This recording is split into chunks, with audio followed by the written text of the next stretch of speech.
Les héros dans Ravenswatch, c'est vraiment une pierre angulaire de la construction du jeu. Je dirais que surtout, ce qu'on n'a pas voulu faire, c'est un héros typique. Tous ensemble, on construit cette vision unique d'un perso connu.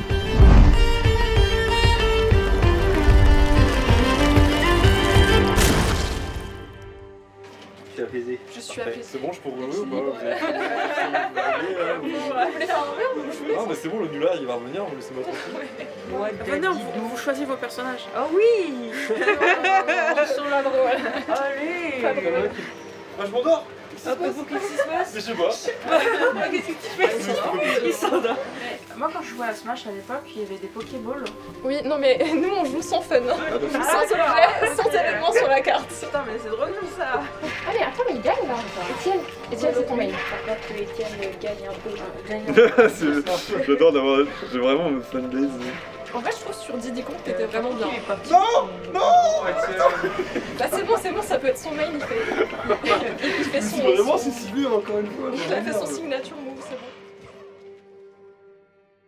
Are you prepared to fight, Music Man? As ever.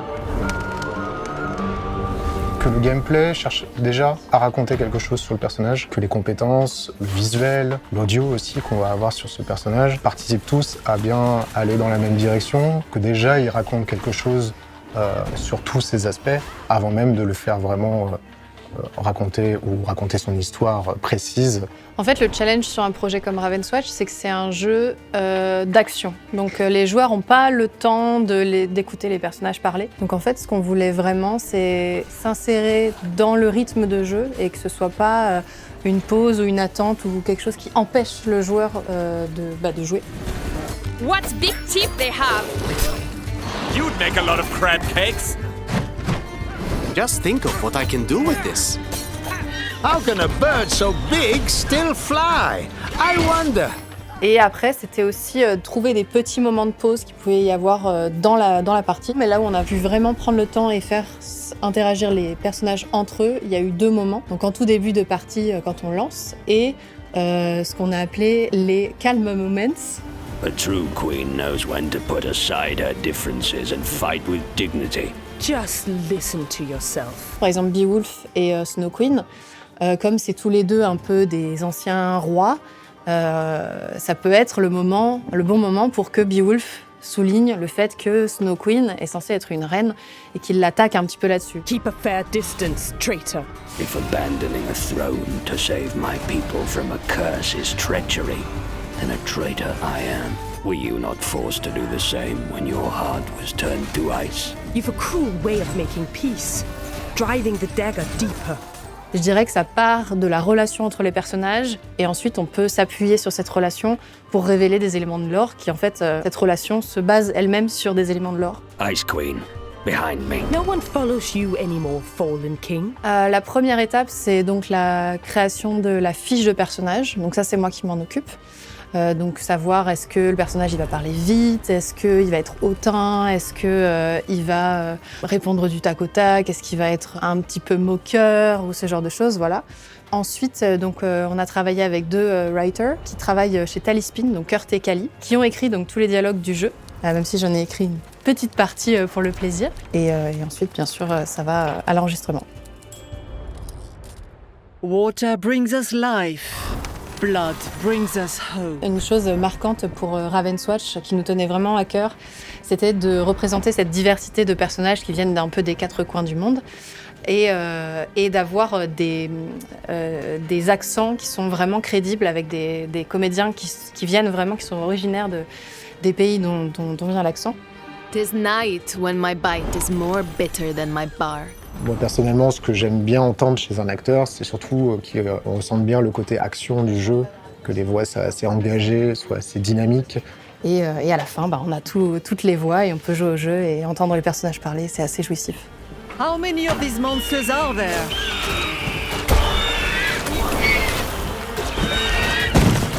Wisps of fury!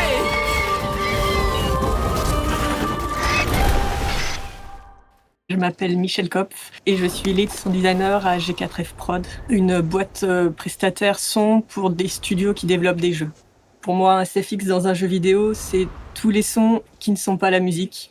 En gros, donc ça tout ce qui est les ambiances, tous les bruitages, les actions ou les effets, les sons d'interface, etc. Là, je dirais que l'importance des sons dans un jeu comme Ravenswatch est quand même très importante. Ça donne vraiment un impact aux actions du joueur et ça permet aussi d'avoir des informations complémentaires du style de son, si c'est léger ou lourd ou rapide, lent, etc. Le type de matière aussi, il peut y avoir le bois, l'eau, etc. ou l'électricité ou d'autres choses. Ça participe beaucoup aussi à la personnalité et au style du personnage. Pour Carmilla, en fait, il y a le côté vampire, magie noire et sang, en gros, dans les refs. Donc, je suis partie un peu sur des sons organiques, un peu liquides, et des sons un peu dark, magie.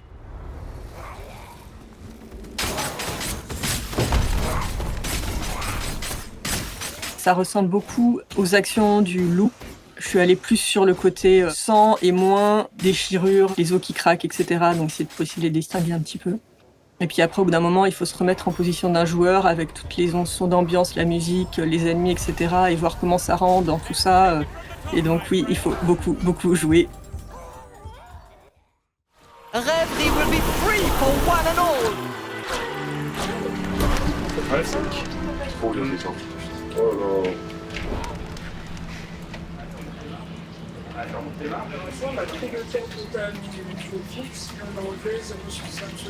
Alors, les VFX dans les jeux vidéo, c'est les effets spéciaux, les effets visuels. Donc tout ce qui va impliquer des particules, des éléments, de la fumée et du feu, c'est à moitié technique, à moitié artistique. Pas mal de travail de 2D à faire et c'est une discipline qui demande de s'y connaître un peu dans tous les aspects de la création graphique, depuis le dessin jusqu'à la 3D et les shaders, les matériaux et l'animation surtout. Dans un jeu d'action, mais encore plus dans un jeu top-down comme Ravenswatch, les FX ça fait 50% de l'expérience de jeu. Ça vient amplifier les pouvoirs des personnages. Chacun a un peu des capacités, des pouvoirs spéciaux, des pouvoirs magiques. Mais en plus de ça, c'est le côté, la précision du gameplay qu'il faut bien traduire. Pour que les joueurs ne soient pas surpris de « Ah, j'ai lancé une attaque, elle touche à cette distance, un ennemi m'attaque, il me touche pas, est-ce que c'est dangereux ?» Donc il y a tout le gameplay à retranscrire avec les VFX et en même temps l'aspect esthétique qu'il faut réussir à marier avec le fonctionnel. Moi j'aime bien aussi essayer de trouver pour des problèmes d'optimisation d'une part parce que ça peut être vite lourd, un VFX multiplié par 10, par 100 tout au long d'une partie. Ça peut avoir un coût en performance sur le jeu, donc il faut se restreindre là-dessus. J'ai souvent fait beaucoup de réutilisation. En général, en début de projet, on fait beaucoup de textures, on fait beaucoup d'assets, de ressources. Et en fait, je me retrouve à les utiliser tout au long du projet. Pour Ravenswatch, sur les héros, en revanche, à chaque fois, on se force à trouver l'esthétique. C'est aussi important pour moi que l'originalité du character design. Il faut que chacun ait son code couleur, ses matières, son esthétique principalement. Et c'est super intéressant parce que du coup à chaque fois on se renouvelle un petit peu, on se dit bon bah c'est vrai que j'ai déjà fait un personnage qui tourne sur lui-même. J'ai déjà fait un personnage avec une explosion. Et d'un héros à l'autre, ça permet aussi de se poser les questions, de se redire qu'est-ce que je vais faire différemment cette fois-ci et qu'est-ce qui caractérise principalement ce personnage. Par exemple, Aladdin, il est très dans les codes de l'Orient et du désert. Donc le sable, que ce soit dans son énergie ou même dans les génies qu'il invoque, se retrouve un peu partout dans ses FX, même dans ses coups d'épée. À chaque fois qu'on fait quelque chose pour Aladdin, on se dit « Ah, est-ce que ça pourrait être représenté sous forme de sable, de vent, de souffle magique ?»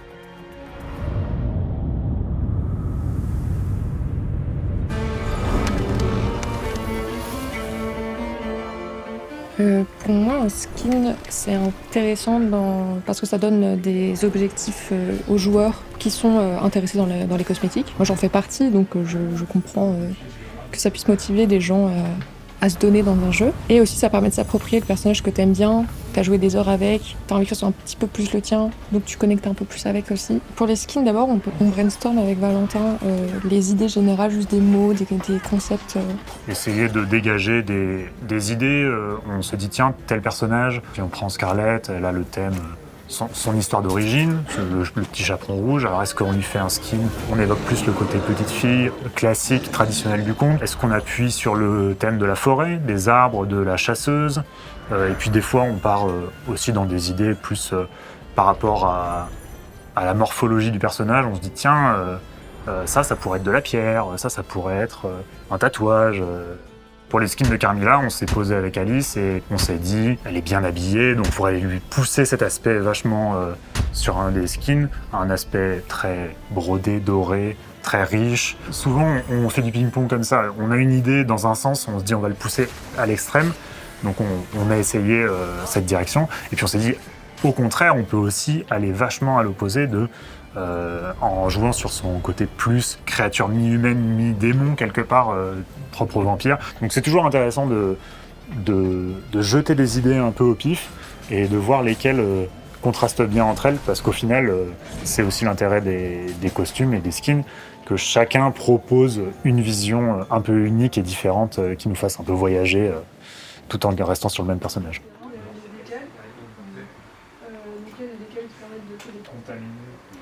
Je m'appelle Margaux Saly, je suis responsable de communication chez Passtech Games depuis maintenant 4 ans. Ce qu'on essaye de faire au moment de la révélation de ces personnages, c'est de trouver le bon moment qui va nous permettre d'avoir l'attention des joueurs sur le jeu et donc sur les nouveaux contenus qu'on a envie de présenter. Généralement, on essaie de trouver un événement digital ou alors un événement en physique où on va pouvoir créer un trailer dédié, des assets marketing. Généralement, on essaie quand même de pas annoncer trop tôt parce que sinon, ça veut dire que les joueurs vont devoir attendre longtemps avant de pouvoir tester le personnage. Donc on essaie de trouver le bon moment, qui soit ni trop tôt ni trop tard, pour que les gens aient aussi un petit peu de hype qui se crée et qu'ils aient envie d'y jouer rapidement et qu'ils y aient accès aussi rapidement.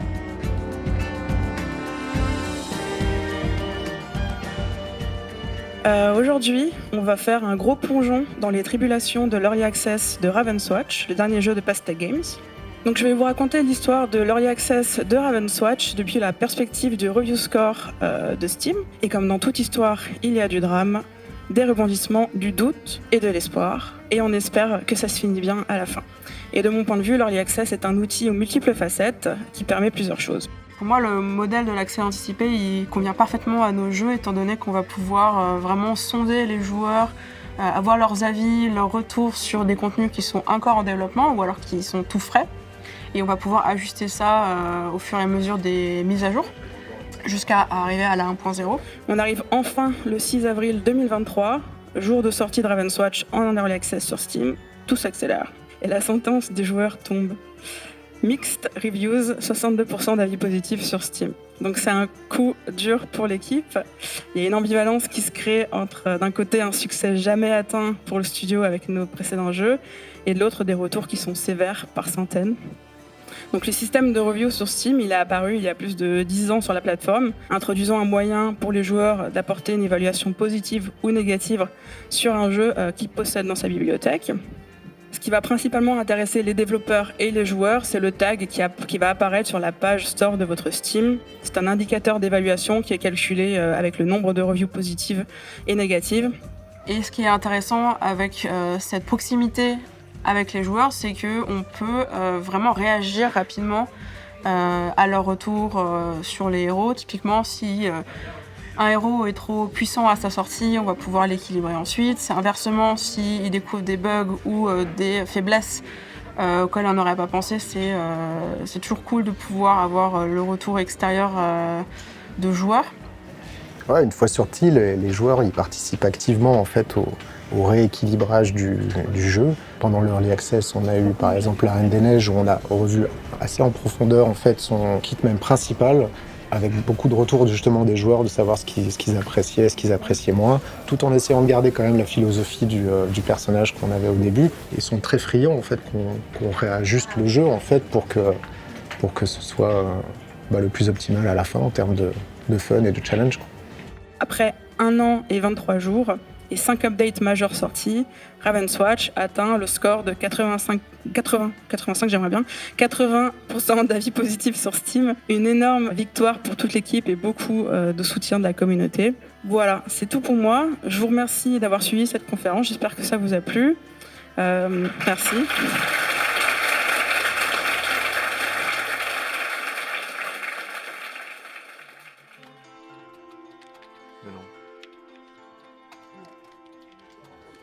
Voir les autres joueurs jouer, c'est ce qui me motive aussi à faire le jeu vidéo, c'est que voir les autres s'amuser, en général, enfin on l'espère en tout cas. Et surtout, ça permet d'avoir un regard à distance en fait par rapport au jeu. Quand on a la manette en main, c'est pas la même chose. Là, quand on voit surtout l'expérience, est-ce que ça se déroule comme on l'imagine ou pas justement, en bien, en mal. C'est très important pour moi de voir les autres jouer, découvrir le jeu, rager sur le jeu. À se faire challenger, être heureux d'une victoire, taper sur la table lors d'une défaite. Tout ça, c'est le but du jeu, quoi, c'est communiquer les émotions, donc les voir sur les joueurs ou les entendre, ça c'est important.